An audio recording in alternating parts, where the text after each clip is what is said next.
This is Hearts of Wulin, Deadly Melody, Episode 00. My name is Jason. I am joined today by Lowell Francis, the designer of the Hearts of Wulin game and the GM of the Deadly Melody actual play. Lowell, welcome to Pocket Size Play. Oh, I'm very excited to be here. So listeners, we are getting ready to unleash a brand new actual play in the feed, Hearts of Wulin, Deadly Melody. The tricky thing here is Hearts of Wulin is a game that's in development. You can't go out and just buy this. And so we thought it would be very helpful to have Lowell on to both discuss what Hearts of Wulin even is, give us an overview of the game and that kind of thing, what you can sort of expect mechanically speaking, as well as to tell us a little bit about this particular actual play series. So, with all that said, Lowell, give us the elevator pitch of Hearts of Wulin. What's it about? So Hearts of Wulin essentially is a wushu melodrama game. It is not like a kung fu movie game, but it's very much a wushu soap opera game. Awesome. And what's the underlying system that it uses? It's built on PBTA, powered by the Apocalypse, essentially with some tweaks to that, borrowed from The Veil, from Masks, and some other places. Essentially, there's some new things in it, but there's a lot of looking at successful tech that I enjoyed. Fantastic. So, I'm not super steeped in wushu melodrama, so you might need to unpack that for me a little bit, and possibly for listeners who don't know what it is. What are the sort of core characteristics of this type of fiction? In these Wulin stories, these wushu stories, and there's some basic sources that they come from, which I'll come back to in a minute, but they are people that are involved in this world that's outside of the normal world in a kind of classical timeless China. There are all kinds of dynasties and histories and things like that, but that's very much a secondary thing. Instead, we have this world of these groups and factions and orders of martial artists that interact with one another. They're outside of the imperial world. They're outside of the sort of normal world, and they are filled with entanglements. This person loves this person, but they're betrayed by this. They're drawn by all of these tensions and anxieties. And then they try to go and talk to people about their feelings, but they can't. They talk obliquely about it. If you've seen Crouching Tiger, Hidden Dragon, that's a real movie touchstone where no one can actually express themselves. There's always a third person in a triangle of the relationships between people. And then sometimes they fight. And the fights are just another form of sort of solving problems or communicating or heightening the action. Fantastic. So this is interesting. It sounds a little bit like a soap opera or a telenovela, but with fighting. Is that fair? That is exactly what it is. I think I've said to Sherry, it's beautiful people doing dumb things who can't communicate. So awesome. I love it. Well, so that's really interesting. There are other games out there, more traditional games especially, that at the very least have this sort of aesthetic, right? I'm curious in what ways Hearts of Wulin differentiates itself from those games, or I should say perhaps heightens or exaggerates these particular qualities of the melodrama. Like what's kind of going on there? Most of the other games, and really excellent games. There's Weapons of the Gods, Qing, the Legends of the Wulin, Tianxia. They're all really solid, interesting games, and they spend a lot of time defining the martial arts and defining the combat styles, and a lot of emphasis on that. That's more color in what we're doing. We give the players some tools to define what their style looks like, but then when we get to combat, there are some very basic levels, and it's about who gets to kind of describe what goes on is part of what the combat does. So it's different from a lot of those games because I'm really focusing on the interpersonal relationships. We're driven by a set of entanglements. Those drive the story, those drive the character interactions, and I would say it's half this idea of, okay, we have to go duel, and half this idea of we're characters from a Monster Hearts game. Yeah. That kind of tension. Yeah, I've run Hearts of Wulin. I did a series, or play tested, I should say. I did a series called The Red Butterfly, and I found that to be the case. I was surprised by how much it felt like Monster Hearts, and I even wondered if maybe you named it Hearts of Wulin as a sort of like subtle nod to that game. Is that fair? It is very much, when I first thought about just doing a game like this a couple of years ago, I wrote out a big, long, chunky, here's all the styles and things like that. And it didn't do the kind of story that I wanted to do. And it wasn't until, honestly, playing Monster Hearts with you that I went, oh, I need to have a way for people to deal with their emotions. And Monster Hearts is I wear that heart on its sleeve, this game does. What's lovely about Monster Hearts is it is a game that often just kind of runs itself. Like, you just sort of let the players do their thing, and then you sort of react as the GM, and moves fire off, and maybe you interrupt on a 6- or something, but basically, it doesn't really need like a rigid structure because the moves of the game do so much heavy lifting. I found that to be the case in Hearts of Wulin as well. When I ran Red Butterfly, I knew almost nothing about wushu melodrama, right? Apart from just like, I watched Crouching Tiger and Hidden Dragon back in the day. And then right around that time, those few years around that time, there were several movies that kind of came out that were kind of like somewhat mainstream. And so that was pretty much my only exposure to it.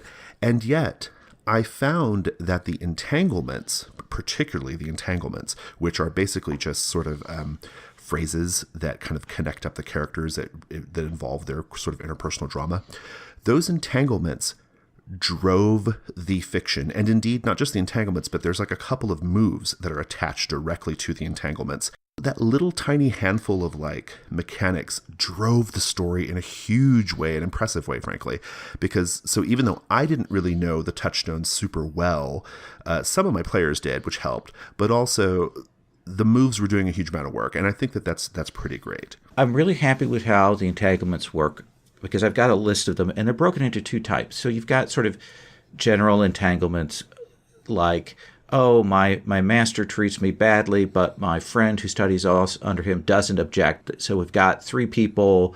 What's going on with that? One of them might be a player character. You could put that in. And then the other entanglement is romantic. And so at the start, you're in a love triangle right away. And you have to think about that. Right. And you can't stand off from things. You are in a passion, either someone else's or your own. And people get into that. And they kind of go away from, oh, I want to do the lone strangler character. Oh, no, you've got your world. You've got your passions. You're going to right away play into that, and people are ready to go right out the starting blocks then. Well, it gives the GM some really easy things to hit too. There's a move in the game, I can't recall the name of it, you're going to have to refresh my memory, but there's a move in the game that is essentially like act under pressure, but it's just for the entanglements. It's like whenever you are feeling internally, emotionally complicated about something, right? Like you're feeling kind of like torn about something related to the entanglements, you have to roll this move, and it kind of like has some outcome on the fiction. I found that I could just have NPCs pull those strings, just push on those things, and that move would fire off, and a huge amount of fiction would flow from it, right? Oh, yeah. Was that your intention? Absolutely. Inner conflict. Besides the dueling mechanics, I think inner conflict is the other engine that drives this game. And essentially, it's a classic PBTA move. When you are confronted by sort of the emotional turmoil from one of your entanglements, roll. On a 10 plus, you hold yourself steady. You're able to maintain yourself in that way. On a 7 to 9, you have a choice. You can either mark one of your chi, essentially take some harm on yourself and stay steady, or you have to remove yourself from the situation, which is probably embarrassing or upsetting, or will make the problem deeper. And on a 6-, then we get the GM hard moves. Yeah, and it works. It's like really, really good. Like and what I love about it is, and I actually can't say I've even seen anything like this in a PBTA game before. It's essentially like bonds, or whatever the sort of social connection currency or stat is in your game, but there's this move attached to it, and it's something that the GM can really like press on. And I found my ability as the GM to interact with that, with the entanglements, like to be quite enjoyable. And the players too. The players also did the same thing, right? Oh yeah. So it was pretty tremendous. I want to cut over to the Veil inspirations, because this game has a very interesting set of stats, which are focused around the sort of classic earth, wind, fire element type things, right? It might be helpful to explain to listeners sort of how that works, and why you took inspiration from the Veil, why you found that to be the best way to do it. So when I first played the Veil has a system where you roll based on your emotional state. And there are 6 states, and there's a wheel of emotions, and the more you roll on it, you have a chance of actually spiking that out and having that cause a problem. And when I went into that, I was like, okay, that'll be okay.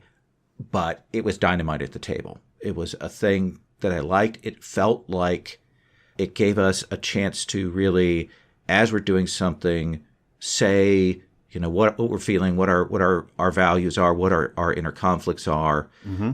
It reminded me of Fate Accelerated in these simple approaches. And so when I came to do Hearts of Wulin, I wanted a system that was like that. And in the Chinese sort of alchemical system, they have the 5 qi: air, metal, fire, wood, and water. And they have certain associations with them. And I thought, okay, that's a good, simple system. We make it abstract. It isn't necessarily representative of the full Chinese alchemical values and so on, but it gives us a thing to hang it on. And when you go to roll for almost everything, you say, okay, I think fire is about passion and creativity. I think that's how I'm approaching this action. And so you roll with that stat. And then the nice flip side for that is that you've got these 5 stats, and that's where you take damage. So if you mess up a roll using fire, you're going to mark your fire chi. And that means that kind of changes, what you're feeling. Right. Yeah. It means that it dampens down that fire in you, and you don't feel creative, or you don't feel passionate, or it can mean that you go overboard, that you're reckless. And it gives players some notes to hang their actions on. They don't have to lean into those, but it is a way to kind of really track. And without doing too much granularity, damage means something in this game. You have to make some careful choices, but it doesn't require going to another harm track or those kinds of things. And I wanted to have that really, really, really, really be simple. Right. Yeah.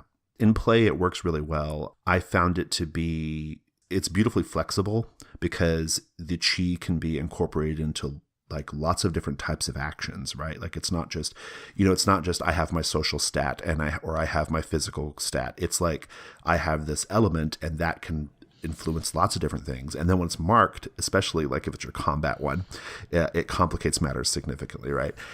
I do want to talk about combat, even though we've been kind of emphasizing in the discussion the sort of interpersonal conflicts and things like that. The combat is actually really quite interesting in this game. I would say that it is highly cinematic, but highly streamlined. And those two things, they feel pretty good in play.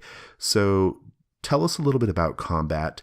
And I'm particularly interested in talking about the different challenge levels and the tiers of enemies, because I think that's a really efficient way of kind of handling this sort of fiction. So let's talk about that a bit. So I wanted, when we went to combat, that combats are one roll resolution. We set that up, we do the roll, and we see what happens. And in almost all the cases, that's what's going to happen. We're going to have that fight, we're going to roll it, and we're going to know what happens. So usually in a scene, I'll pair up all of the conflicts before we go to any kind of conflict resolution rolls, and then we'll run through them, and that will help us play out the fiction. So what we take is the idea of scale, and this is something that I've been thinking about, and then folks at Jianghu Hustle, the podcast, use this to break down and analyze some films, and it crystallized something I've been thinking about. Essentially, when you go to do battle with someone, they are either on your scale they're below your scale, or they're above your scale. And when you fight someone that is below your scale, you win. The role is to see how awesome you are when you go to do it. If you fail, you have a choice of actually losing, but that's in your hands at that point. I want to lose and get an XP. I'm willing to take that loss. But generally, for people below your scale and for groups of adversaries, henchmen, soldiers, things like that are collectively below your scale, the same thing happens. When you fight someone that is on your scale, there's a challenge there. And so you can win decisively, in which case you get to kind of say, I'm going to show mercy and maybe mark XP. You get to describe how that looks. If it's a 7 to 9, there's going to be a cost to it. You take harm, or you can choose to deadlock and learn something. Again, you can lose if you want. There's some choices about who has control of the narrative and how that looks. Then, of course, if you fight someone above your scale, you lose. You cannot win. Yeah. You cannot win. And the role then is to see how much control you have over describing how you lose. Because, if you don't roll well on that, then I'm going to inflict all kinds of horrors and right, innocents are going to fall and your entanglements are going to get more messy. And it's not just going to be a physical calamity. I'm going to have other things happen. And then associated with that, we've got this idea of scale. And then in play, we look at how you can change that scale. Right. Yeah. I was actually going to say the scale is really interesting because it doesn't just kind of efficiently arbitrate winners and losers of combats. It also gives you something to work toward, right? I have to beat the red butterfly in my game's case, who is a very, very skilled combatant, higher scale than all of us. And so in order to do that, I have to take some kind of fictional action. I have to do something to improve my skills or to improve my chances against her. It just drove play in a great way. And sometimes I'll have higher scale villains that I'll say, well, these two brothers working together, they teamed up. And when they're together, they're a higher scale than you. And I'll let players in the scene do actions to change the situation. Yeah, separate them or whatever. Yeah, that's great. Yeah, and then that's kind of fun, and I'll set those things up.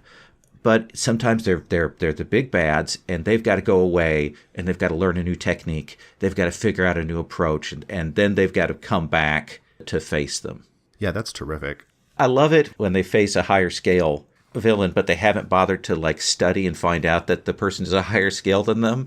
And I'll say, all right, well, when you fight someone who's a higher scale than you, and they're like, wait, what? Right, it's a big shock, yeah. But they've already walked into it, so yeah. As a GM, I had fun telegraphing that. I was able to telegraph a villain's scale just by the sort of big flashy entrance they got into the scene, right?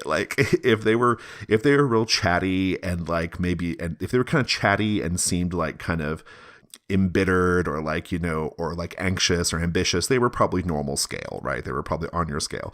But if they were grand flowing robes, severe, intense, maybe they do something to a minor NPC that shows their power, the players knew straight away they're a higher scale than me, right? And it works really nice. And again, it helps emphasize that melodrama, right? That melodrama comes through so strongly in the combat.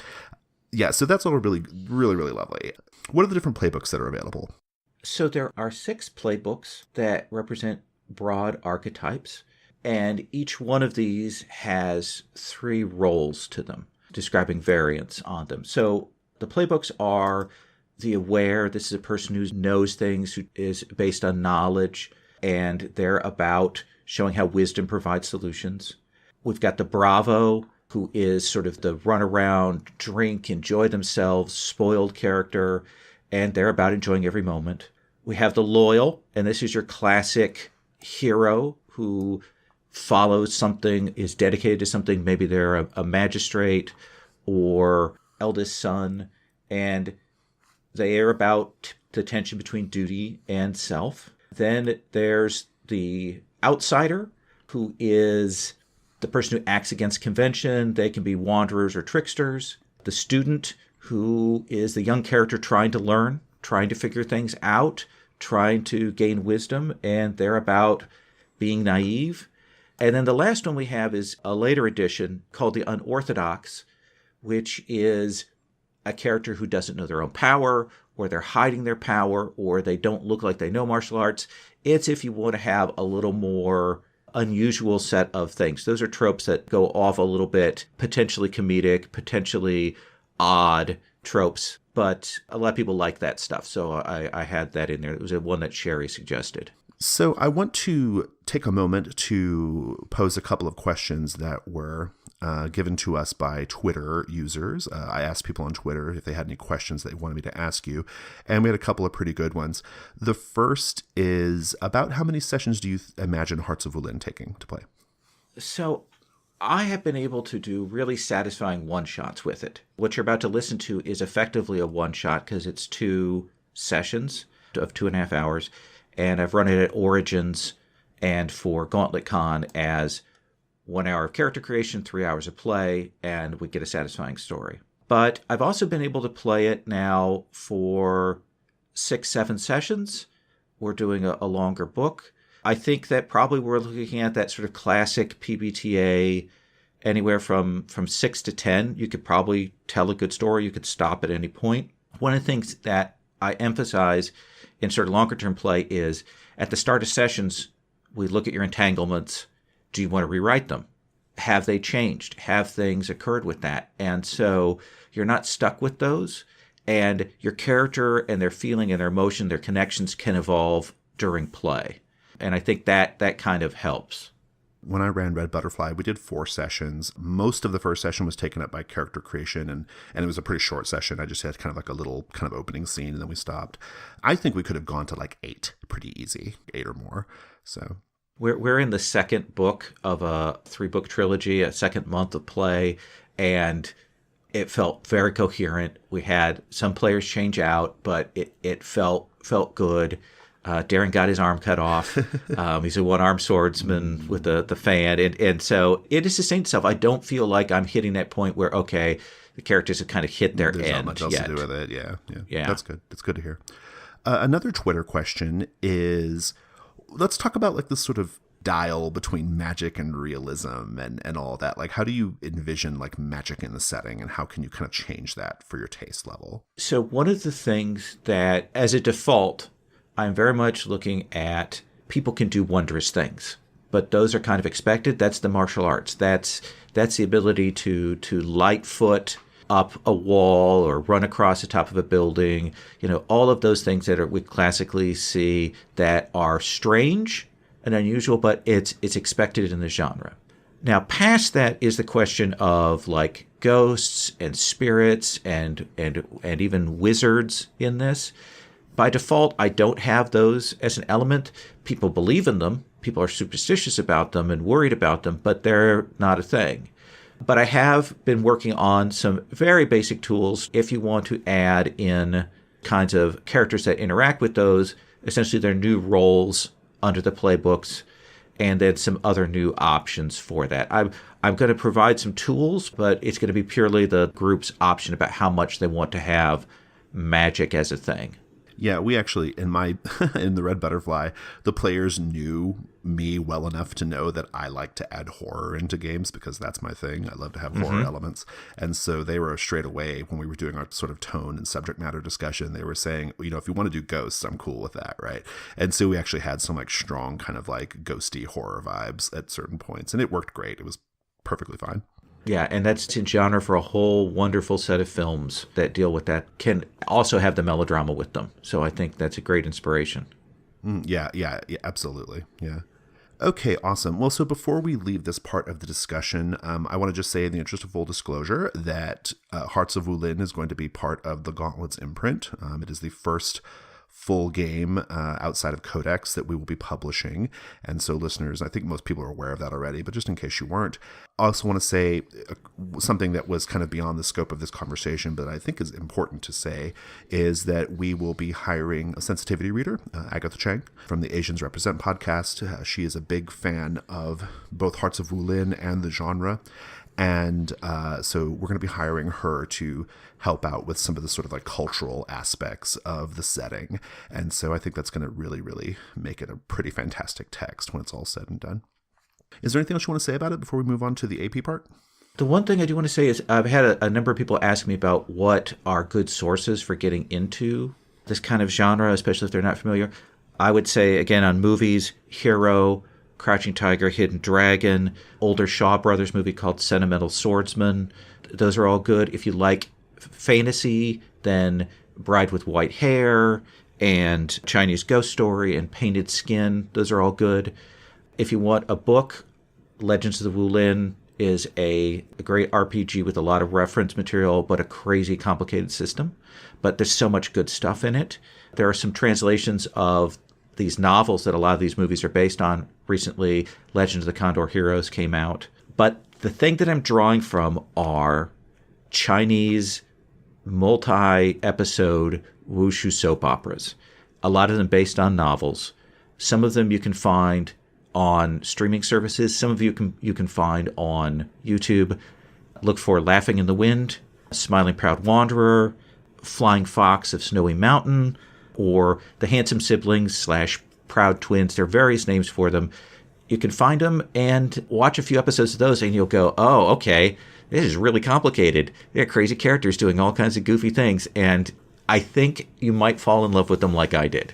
Fantastic. Well, there's some companion adventures for you there, listeners, so that's good. Let's talk about Deadly Melody, this actual play that we are coming up on here.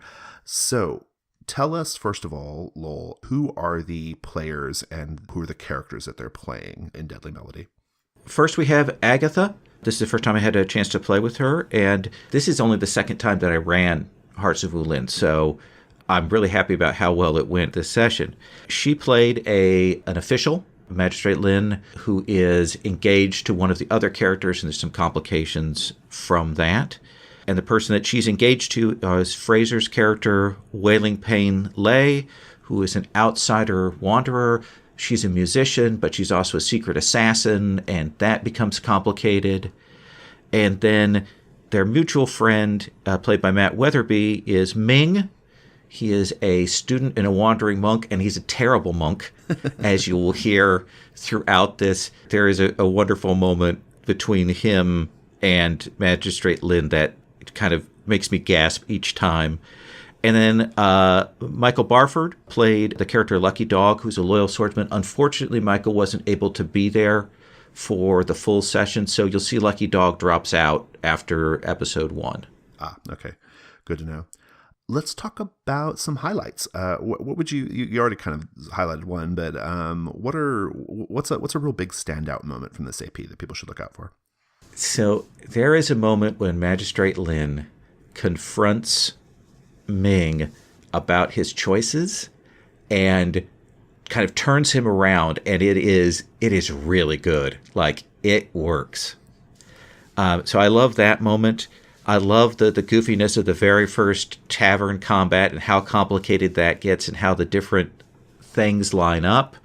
There's a moment before that where Fraser's character kind of messes up a roll and accidentally, reveals something in front of her fiancé that ends up blowing up. There's another moment where Fraser leans into the study move, essentially the information move, which we also allow people to, besides ask questions, like declare a major game-changing fact.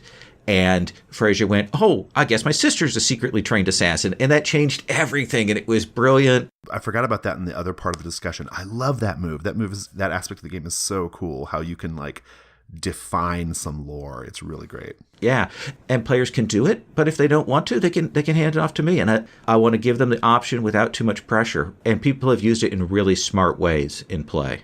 Well, and it's kind of couched in there in a way to where it doesn't disrupt the main story either. Like the way you have it set up, I didn't find it to be disruptive, which I think is really, really terrific. The one last highlight I will also mention is, if you listen closely, you can see how I forget the name of the NPC Auntie Ping and call her Auntie Silver between episodes. So those two characters are, in fact, the same character. Because I was enjoying myself so much. Usually I'm pretty good about writing down names and stuff, but I lost it because I was just watching everybody play. It's an imperfect medium, and it happens. It's a thing. Awesome. Well, I'm super excited. I've listened to Deadly Melody. It's really, really fun. And I've played Hearts of Wulin. It's also very, very fun. And I think listeners are going to really, really enjoy this. Lowell, thanks so much for joining me today. No, thank you for having me. And listeners, enjoy Hearts of Wulin, Deadly Melody.